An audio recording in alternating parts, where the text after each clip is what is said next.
Hello and welcome to Bright Wings, children's books to make the heart soar. I am your host, Charity Hill.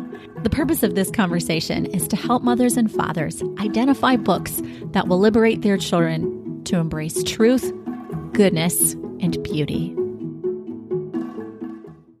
As we seek good books for our children to read, the questions that guide us are, who am I? Where have I come from?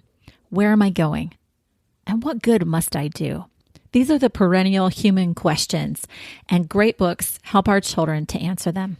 What I'm specifically grappling with is how fictional characters shape real character in my children.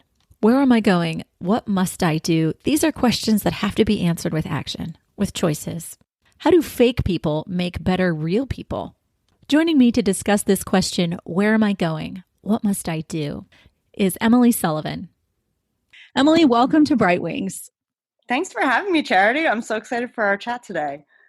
I really appreciate this important question because all along we've been discussing these four great questions that human life is shaped by and that great books help us to answer. Who am I? Where have I come from? Where am I going? And what good must I do? So today it's pretty exciting because it's the question of maturity. It's a question of choices that shape character. It's a question of adventure. It's a question of the risks you must take that are going to shape your life. Emily, tell us a bit about yourself. Give us a bit of your history. Sure. So I grew up outside of New York City. I'm the oldest of three. My dad is a book publisher, so I was blessed with just a lot of really wonderful literature growing up in my house. Wow. Yeah. And I think I really only realize now as a mother myself, the intentionality and the generosity that it takes, at the end of the day, after, as a mom, when you've just been doing all the chores and wrangling the kids, to be able to sit down and open a good book with your children. But that kind of nourishment of their mind and their souls is really just as essential as, putting the three meals on the table. So I had a mother who read to us and read a number of what most people would consider sort of the classics, right? The Secret Garden, Heidi, The Chronicles of Narnia. So that was very, very formative for me. And then when I became a reader myself, I think because I had such a wonderful association of this time with my mother at the end of the day, and felt like my own character was shaped so much by the characters that I encountered in books. And so it probably isn't a surprise that then when I decided to go to college, I ended up in a great books program. So I went to Thomas Aquinas College, which is out in California, where you really read through what's considered the great books of Western civilization, right, through the Western canon. And so all of the classes are the same for everyone. There's no majors or minors. Everyone does the same 4-year liberal arts program. It creates a university-wide conversation. Yeah. So you really are in conversation with all the students from all, freshman through senior, I bet. Yeah, and you're really in conversation, right, with the greatest minds who have thought and written. And so Mortimer Adler would call this the great conversations, right? And then I married my college sweetheart. I met at TAC, and we fell in love in the school Shakespeare play. You fell in love with your husband, whose name is Joe, right? Yeah, that's right. Fell in love with Joe while you were in a Shakespeare play? We were cast in a lesser-known Shakespeare comedy called Love's Labour's Lost. We were cast opposite each other. Okay, can I just stop you for a second? Because if I was going to pick a fictional character that I thought you were like, it would be from Much Ado About Nothing. What is her name? Emily? Beatrice. Beatrice. Beatrice and Emily. You're two of a kind. Beatrice is a dear She's so fiery and witty. So fiery. Identifying you as Beatrice, I just realized that's exactly what we're doing. It's exactly what the thing we're talking about in this podcast, which is are always identifying with fictional characters. It seems to be kind of instinctive. Here is another like me, or in this case, like my friend. And the analogy goes to work on us. I was thinking about what fictional character reminds me most of Emily. And that's just what we do. Fictional stories, the characters in them affect the moral imagination of my child. They make a difference in our action, in our behavior. I said she's fiery and witty like you. We see these similarities. Yeah, and I think they have a powerful effect on us. It's one thing to give people a list of rules, like do this and don't do that, right? But it's quite another thing when you can engage their, not just their head and their reason, but also their heart, their emotions, their imagination by telling them a story, right? You start to have your own moral compass sort of set as to what kind of person do I want to be in the world. Like your opening question, Charity, I thought was so good. Like, where am I going? What good should I be doing in the world? And when we're held up, when we see characters in stories being brave, being generous, being self-sacrificing, it inspires us then to want to emulate them. What would I do in that situation were I to encounter a dragon like that, or a moral dilemma of telling the truth or letting someone else take the blame? There's something really powerful, I think, about fiction that orients us and our place in the world, because it doesn't just tell us in a sort of didactic way, do this, don't do that. But what does it mean to be a human person? What does it mean that I have this nature where the good I want to do, I don't do, and the evil I want to avoid, I don't avoid? And yet it seems that we have this agency, this power in ethical dimensions to make choices for good or ill that are going to have consequences for others, and certainly consequences for myself and my orientation in the world. I really agree. I really think fiction does calibrate our moral compass, or if you don't like the mechanical analogy, kind of tune our instrument to play music. How does it work on us in this way? How does fiction affect the moral imagination of my child? How does it do it? Like, what are the mechanics of it working on my child? I think, when you have board books, for example, you don't really have a lot of plot. You have things that are being described, and you might have characterization, you might have setting, right? This is a tree, and this is my relationship with my mother. Here is my belly button. I think our earliest works of literature ground our children in what is. Our earliest children's books give them the shape of reality and its basic dynamics. They tell us it's good that there's something rather than nothing. This is reality, and it is good. It is good that it is. It is good that I am. But you have a plot when you have a problem, right? Mm-hmm. When what we see in books, when we open them up, when we first begin to read a book with plot, usually everything is good or okay. And then into the good situation, a problem enters, either from outside the character situation or from within the character. And the character is confronted with a task, a mission, a choice, or an adventure, which is going to shape their destiny. Yeah. I just thought of Bilbo Baggins, right? But if we go back to one of the earliest stories of our culture from the Hebrew Bible, the story of creation, we really have kind of the archetype of all drama. So we have everything as a whole, like in the beginning, there was the heavens and the earth. And so everything is whole. The relations between people and between creation is an unbroken communion. Humanity and the world are in harmony with each other, and they're in harmony with the divine. And then evil enters both from outside and from within Adam and Eve. And there's a fall.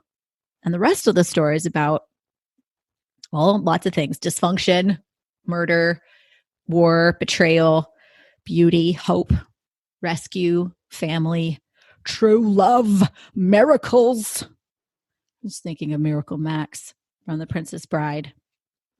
All right, and even other ancient stories outside the Christian tradition, Judeo-Christian tradition, such as the Epic of Gilgamesh. In the end, he goes out to try to conquer death. The last enemy to be conquered is death. So a problem means a plot, and it means drama. These are the stories that really intrigue us and stick with us. Yeah, I think that's right. And I think in so many ways, almost every story with a problem takes the same shape. There's goodness, there's a fall, and then there's a movement towards recovery or towards redemption. That's why I hate dystopian fiction, is because you enter into a world where there's no hope, where there's no redemption. My hope has been challenged hard enough during COVID that I can't read dystopian fiction. Maybe other more buoyant people can. So how does fiction work on the imagination? Yeah, I think maybe it might be helpful just to give a kind of rough and ready account of like, what do we mean by imagination? It seems like it's the soul's capacity, based to some extent on experience, right? Colors I've seen or things that I've heard, to be able to conjure up in my mind's eye ideas and concepts and experiences. Like if I imagine a unicorn, I'm taking this kind of experience of a horse and adding to it ideas about magical powers and this horn, and maybe. I think also we want to start with the fact that by the time our child's reading fiction, they have a good grasp of what is. They have a good grasp of reality, right? Yeah. They know what is. And they know that what I see in this book is real out there in the world. So they can already make this transfer. They can already kind of abstract from what they're reading, or concretize what they're reading.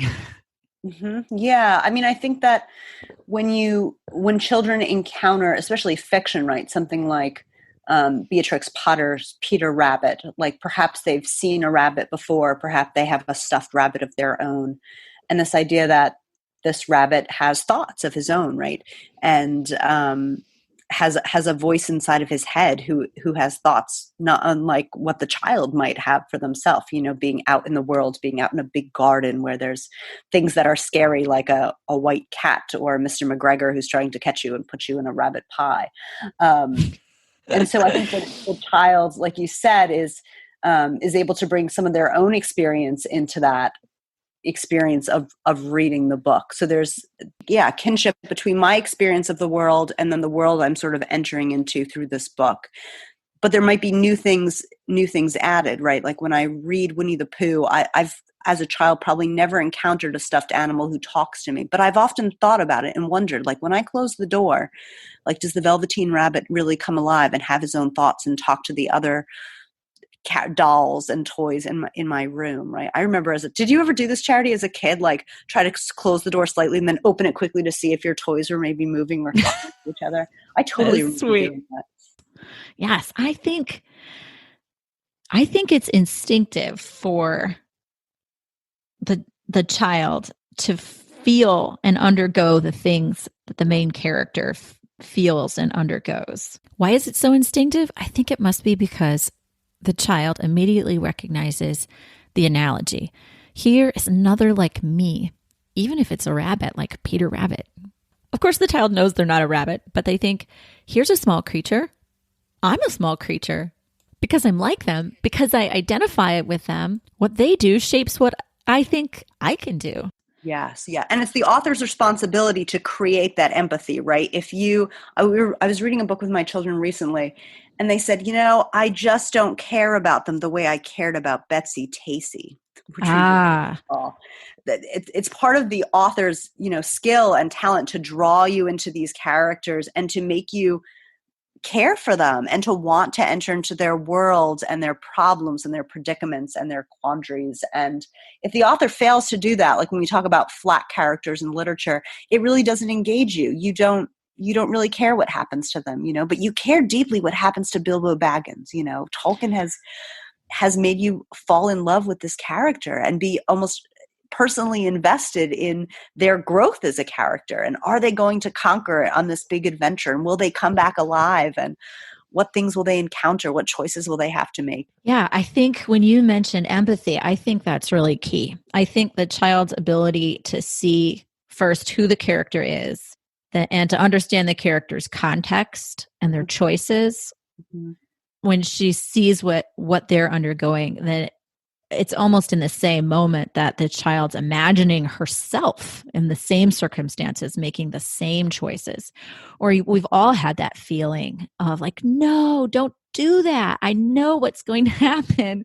And you just Yeah. don't see it. Yeah. Like when you're Yeah. reading along in a book. And I think that's why good books are so important, because they just, like when Emily Dickinson says, like, there is no frigate like a book. Like, a book really does give you this incredible, expansive experience of being alive. I think most people have that experience. That part of our delight in books is that it expands our horizons in a really phenomenal way.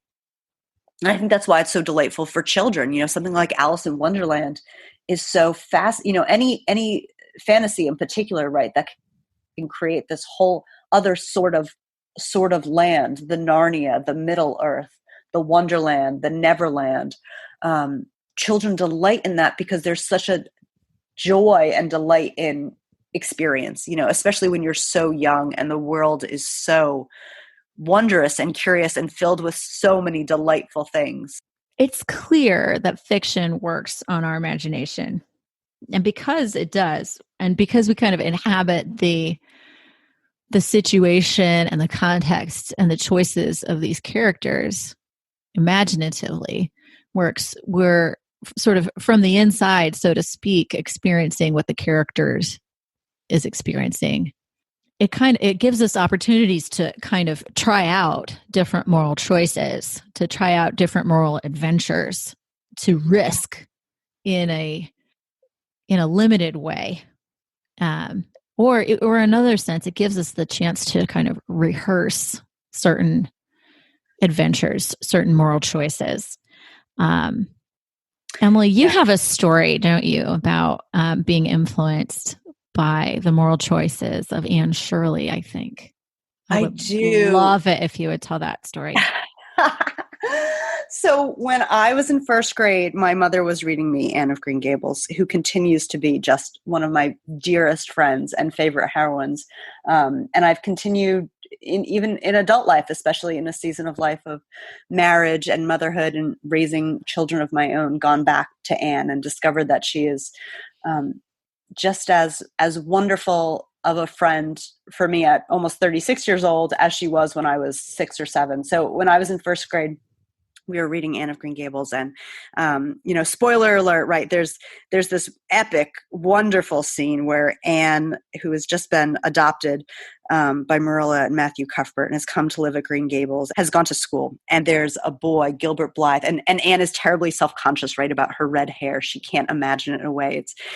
And so this boy, Gilbert Blythe, her first day of school, starts calling her carrots.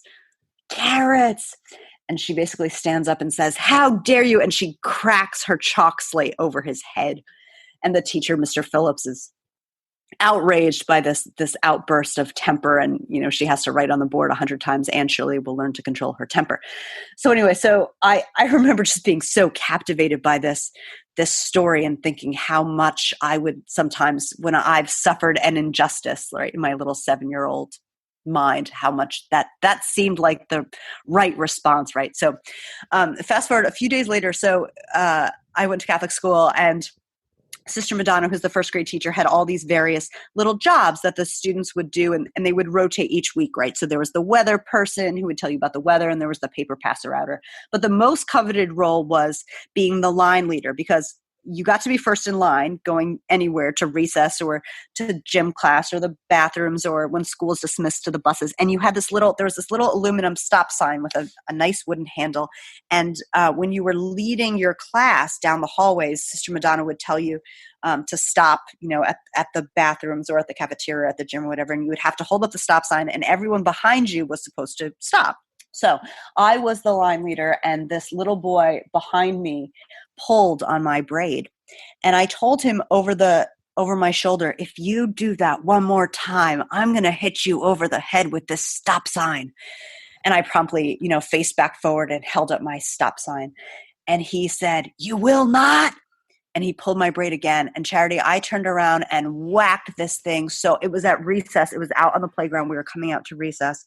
And I whacked this stop sign so hard over his head that it actually like bent in half. And it echoed like across the playground, you know, and every teacher turns to look. And sure enough, there's me holding the stop sign. And there's this little boy, Christopher, holding his head. And Sister Madonna sent us both to the principal's office. Now, the principal's name was Sister Anne, not spelt with an E. If you know Anne of Green Gables. Oh, dear. E is very important. And so there I am, like holding the stop sign, right? And Christopher's crying. And she said, Emily Barry, what do you think you were doing? And I very calmly answered, as if this should explain everything. Well, I didn't have a slate. She said, what? I said, I didn't have a slate to use. And she said, what are you talking? I mean, she must have asked me this about 3 times, and we had gone through this scenario when finally I, exasperated that she wouldn't even know what I was alluding to, said, when Anne Shirley had her hair pulled by Gilbert Blythe and was called Carrot, she broke her slate over his head. But I didn't have a slate, I'm telling her in the most exasperated fashion, so I had to use the stop sign. And she was very stern with me, but I guess later she called my mother in hysterics. You will not believe what your daughter did today. And the explanation that she offered was that she didn't have a slate to hit the poor little boy over the head with.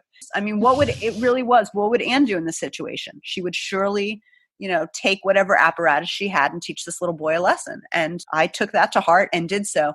And then when I came home, my mother said, well, I had a call from Sister Anne this morning, Emily, and it sounds like we have to take a little break from Anne of Green Gables. And that was my punishment. My mother didn't read me Anne of Green Gables, I think, for a month.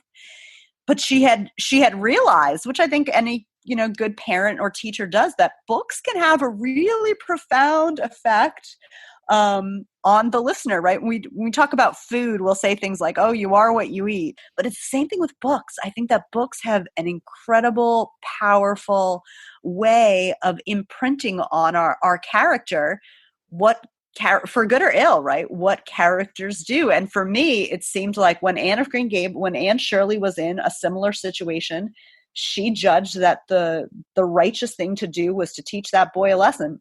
And I took that very much to heart. But I think a lot of people who were read books as children have similar experience. Do you have that experience, Charity? Can you think of books from your childhood? I just thought of something based on that very book, which was, it taught me to be sensitive to people's emotional responses and to be able to read what's going on within someone from their body language. I didn't have an awareness of that probably prior to reading Anne of Green Gables, but it helped me become better at reading people's faces and understanding what was going on inside of them. I remember going into the house after hanging out with some friends on the front porch and going in to tell my mom, hey, so-and-so, they said they were fine, but I could tell they weren't.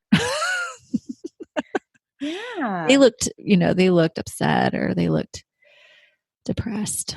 Yeah, so Anne of Green Gables helped grow my perceptions and helped me be able to read real human character too. I would love to talk about Treasure Island also. I taught it to a group of 7th graders last year. Mm-hmm. And in Treasure Island, Jim Hawkins, he has no father, which is very interesting in the telling of the story. Mm-hmm. He and his widowed mother are running an inn, and a man pays him some money to keep watch for him, to make sure that a certain bad guy doesn't come. In the end, something happens. This man at the inn ends up getting murdered. Jim looks through his things and finds a treasure map. And so Jim and the local squire and the local doctor take a boat and hire a crew to go off in search of the treasure on the map. At first, Jim Hawkins is drawn to, in a certain sense, attracted by Long John Silver. Like, he's kind to Jim. He's friendly. He's really agreeable. And in fact, I think the reader all along is kind of attracted to Long John Silver's, if nothing else, his mastery of every situation. Yes, he's commanding. Yeah, very compelling he's character. The master of every situation. He's everyone likes him. Bad men like him and good men like him. Bad men like him and fear him. But he's always so persuasive. Along with Jim, I think we too feel betrayed by by Long John Silver.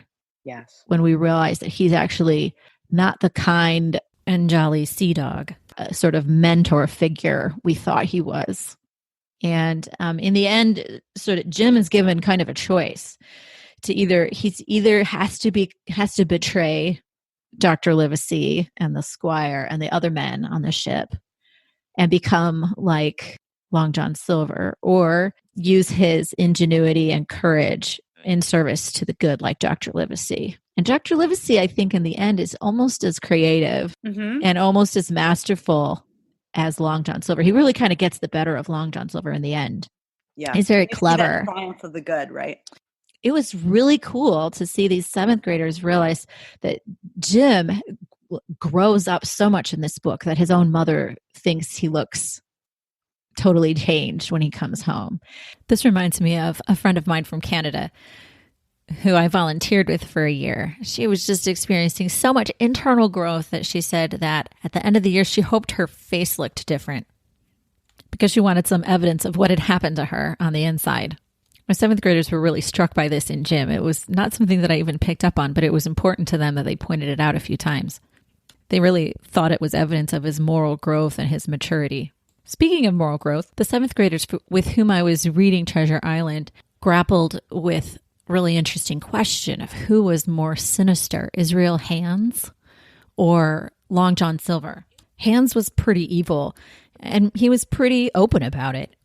When Jim Hawkins asked Hands, "Hey, you're going to be probably dead soon.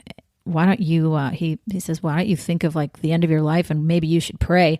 Hands thinks about it, says, "Well, I've never seen good come of goodness yet.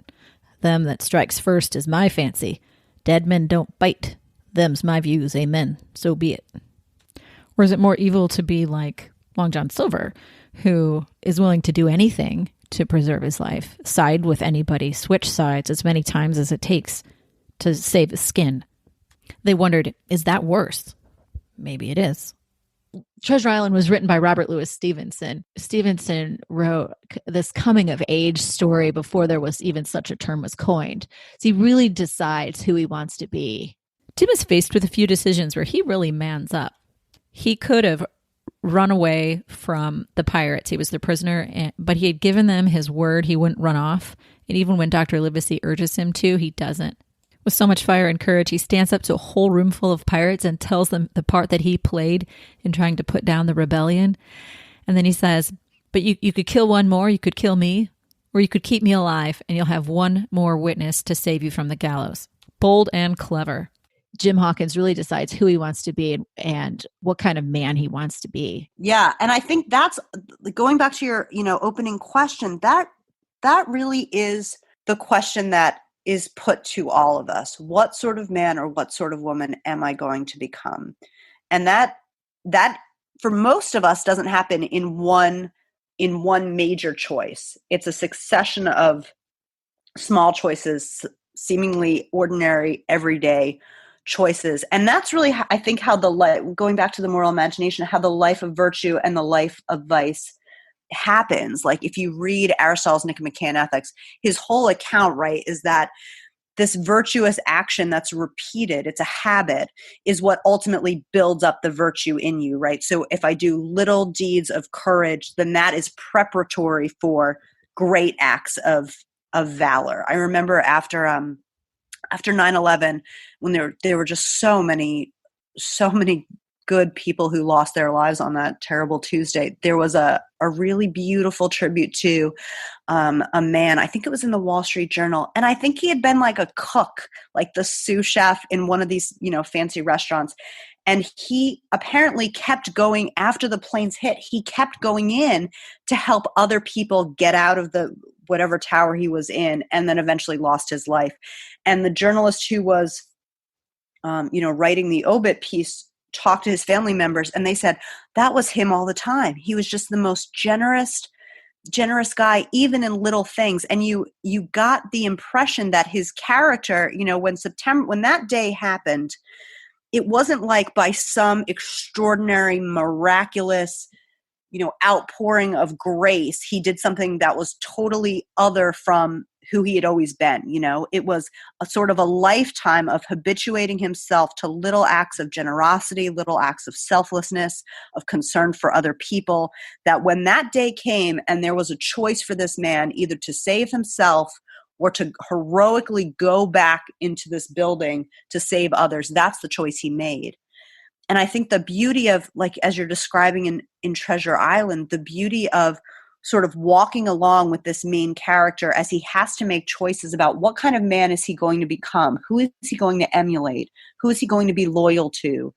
That's really the saga that all of us have to live. I remember a time in high school when I was really trying to decide what sort of friends I was going to have, what kinds of relationships I was going to have, thinking very much about in Victor Hugo's Les Miserables, where Jean Valjean, remember, has broken his parole, and he's reformed his life, and he's gone on to become, the mayor of this town. And Javert, the police officer who has been hunting him down since he's escaped and broken parole, has seemingly found some other man that he thinks is Jean Valjean. And Jean Valjean is faced with this choice of, am I going to let this other man who is, mistaken to be me go to prison for me, or am I going to turn myself in? And it's this very important, pivotal moment of, am I going to save my own skin, or, who am I and what kind of man am I going to be? And I remember that just resonating with me very profoundly, that the small choices I was going to make in terms of how I was going to spend my time and who I was going to spend my time with, and what friendships I was going to cultivate, and what friendships really I ought to let go by the wayside, because they weren't going to help me become the kind of woman of character and virtue that I desired to be. I think that really ultimately is the perennial question that you were saying, is where am I going, and what decisions and choices should I make so that I can reach that destination?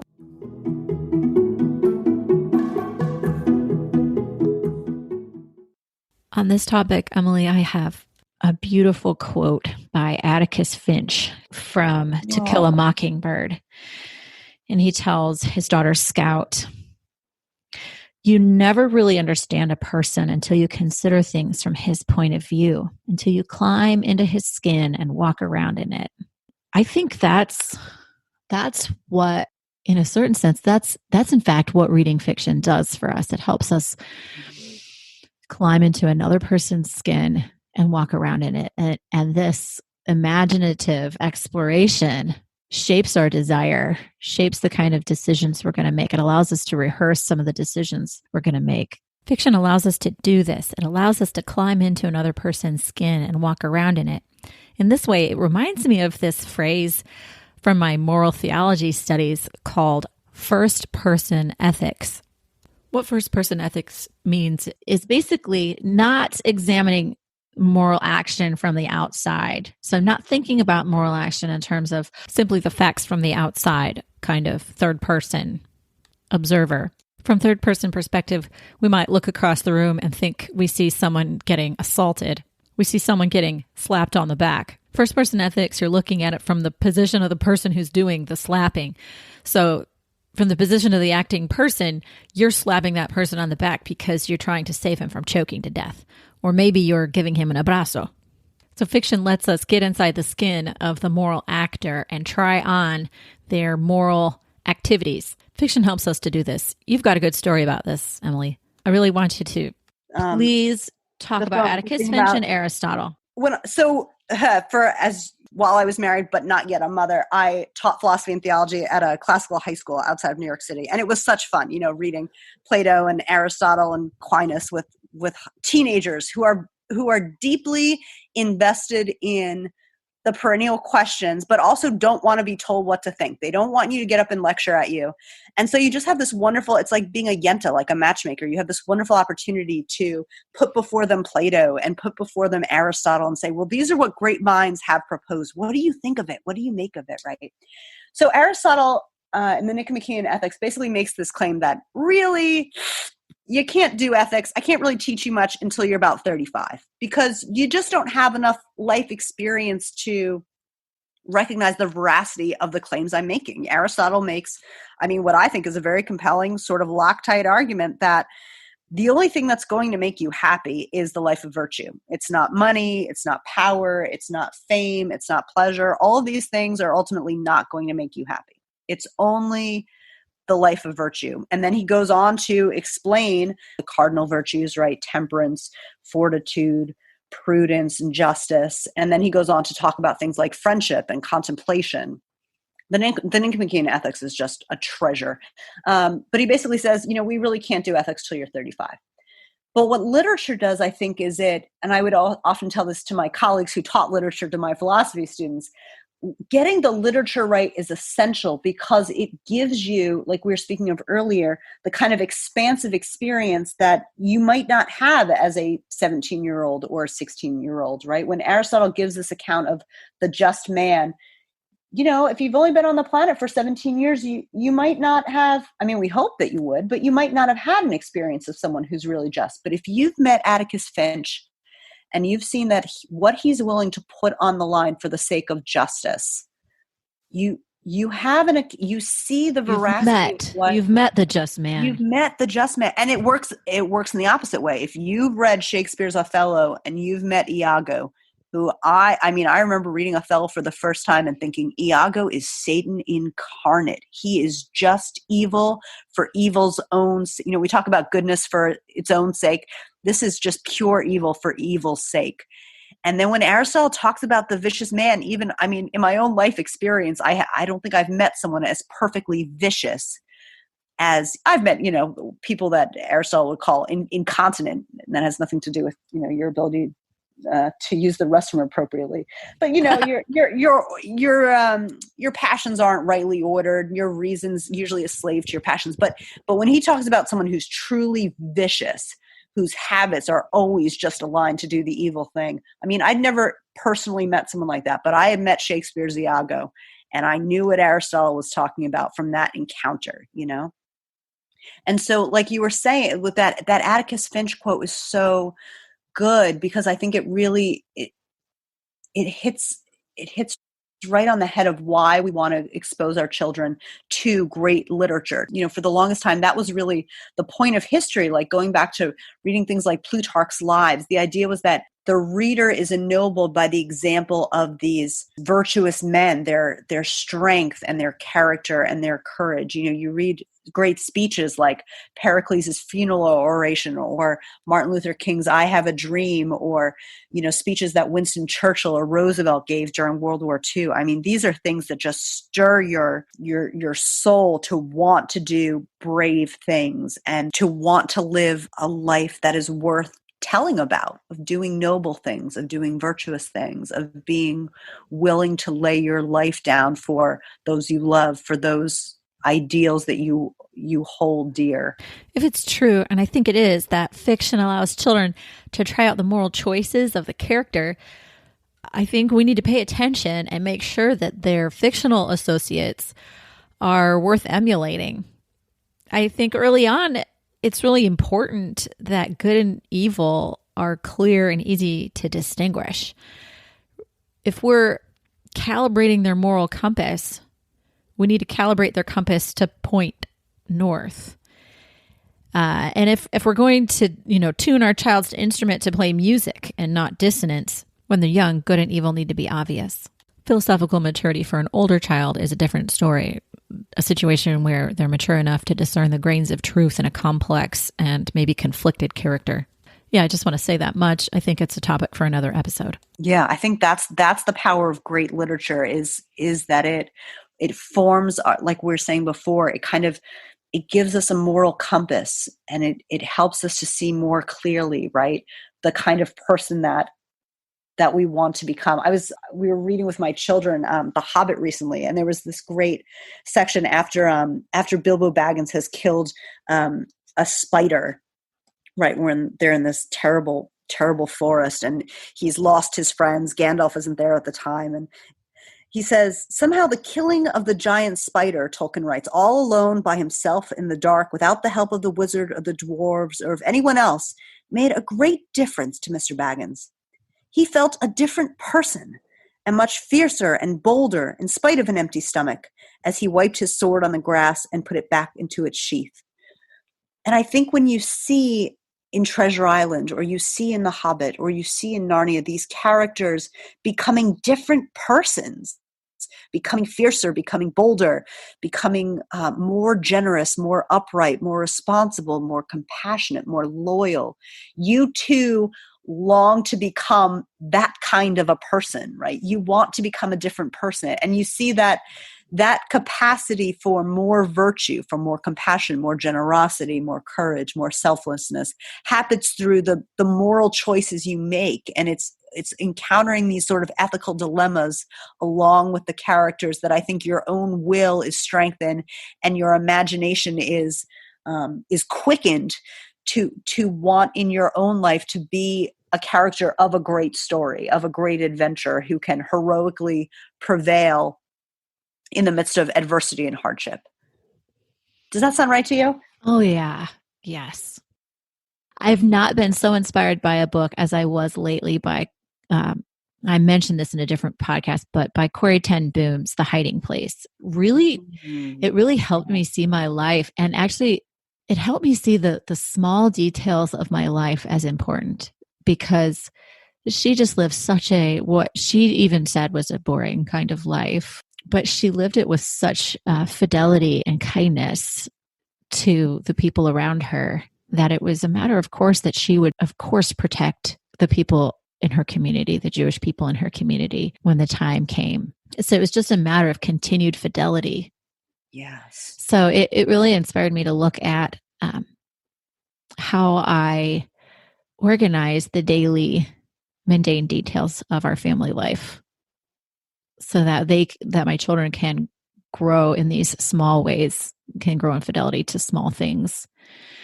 Because we all want to be the person who is willing to risk their life to hide the Jews from the Nazis. We all want to be that, but we have to be building that. We have to be building that in small fidelities to the people around us. Yeah, I think that's right. I think have you read Middlemarch by George Eliot? Charity? I love that book. Yes. Oh, like the ending, right, where Eliot writes that, that things are not so ill with you and I he's talking about the diffusive goodness, right, that this character has brought into the world. And then Eliot writes that things are not so ill with you and I is mostly because of those who, like, I'm not getting it verbatim, but lived a hidden life and lie in unvisited tombs. That there's an incredible power to doing the ordinary moments with like you were saying, with fidelity, that those can really be heroic moments that build up in our souls the capacity to do great things if the occasion arises, right? But even if some, grand heroic opportunity for martyrdom, or to die for our country, or, to save someone from a burning building, even if those occasions don't arise for us, that there's something marvelous and grand about living a quiet, maybe unrecognized life. If you believe in the transcendent, if you believe in God, if you believe in that there's an eternal life that awaits us, then the small things that seem insignificant really aren't ordinary, that they have the power to have extraordinary meaning, because you're seeing things not just in an immediate framework, but in a transcendent, eternal one, that those things can resonate through eternity.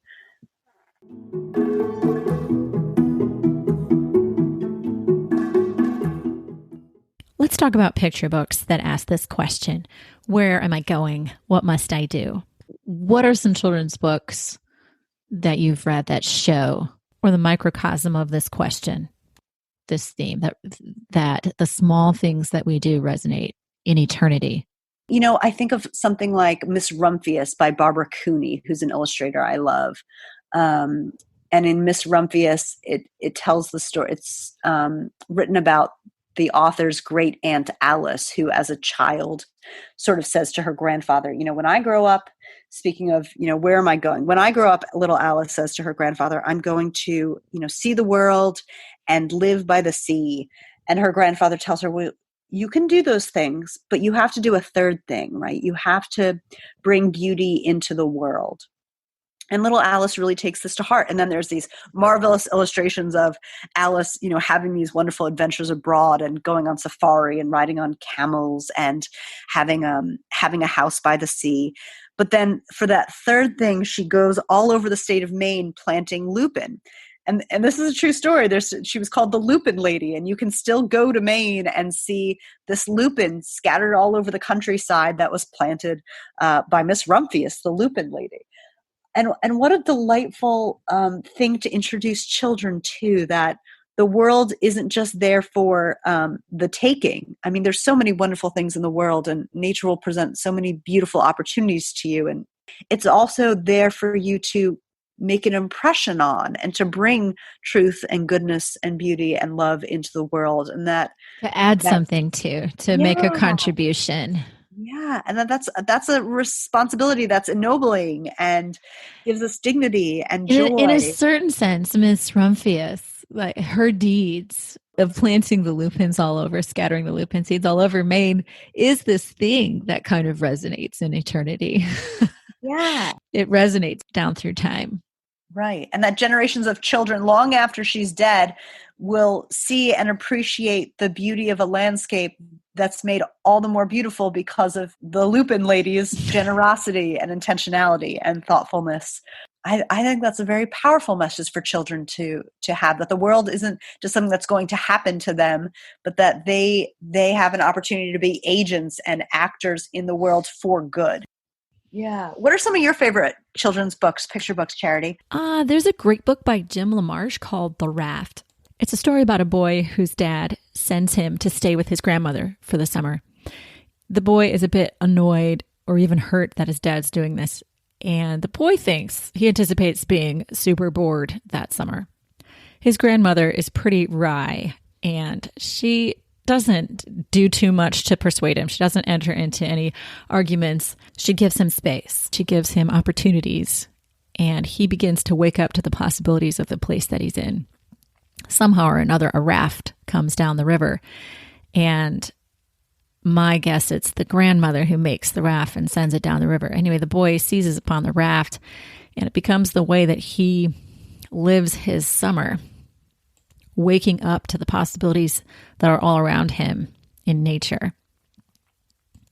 It's a neat book because it's not exactly about embracing heroism, but it is a book about seeing beyond boredom and really engaging. It's a very simple response to the question, what must I do? What must I do with my free time in this place with my grandma? What are my opportunities? Charity, I was just thinking for boy books, do you know St. George and the Dragon by Margaret Hodges? I do. And I even prefer The Kitchen Knight to that, because that's really a story of you don't know who he is, and he volunteers for a very humble job, and one night despises him, thinks he's just someone who wants to eat a lot of free food.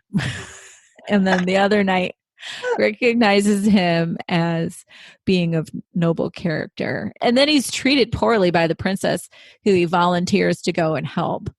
She treats him quite rudely, but he continues to answer her with nobility and dignity. I love that all through the book, under his armor, as he's fighting, he's still wearing his leather kitchen apron. It's illustrated by Trina Schott-Hyman as well, just like St. George and the Dragon. Nice. And so you see that real nobility is not simply a matter of appearance, but it's shown in deeds of goodness, of generosity, of and service to others. Yeah. Yeah. G.K. Chesterton has a great essay about fairy tales, but he basically says, some parents sometimes think, oh, I don't want to give my children fairy tales, things with dragons or evil stepmothers. It might traumatize them. And Chesterton's rebuttal to that is like, look, children already know that there are dragons and demons, and they already have enough sense of the world that they know these things exist, that things are not, as you were saying, like with the garden, things are not as they ought to be, that there's been a fall, that there's been a rupture.